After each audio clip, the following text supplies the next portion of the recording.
Izborniče, ja moram ići sestri na svadbu, preskačem ove utakmice, da li je to u redu? Luka, znaš kako ja uvijek kažem? Bog, obitelj, domovina. Sam odluči šta ćeš. Pričaš sa Lukom.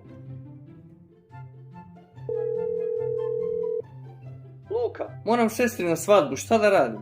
Evo, stvarno, ja sam Luka Modrić, imenjače moje, ja ne bi išao, obitelj je najbitnija. Pa da, zato i idem.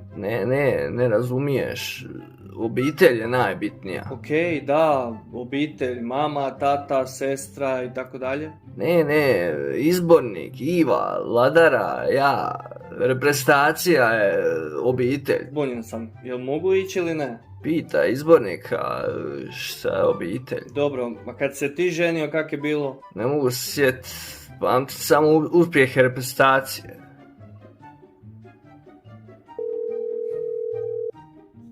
Izborniče, pričao sam sa Lukom. Kaže da je obitelj sve. Mislim, jel mogu ići?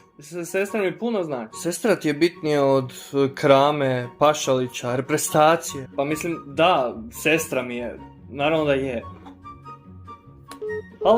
Halo?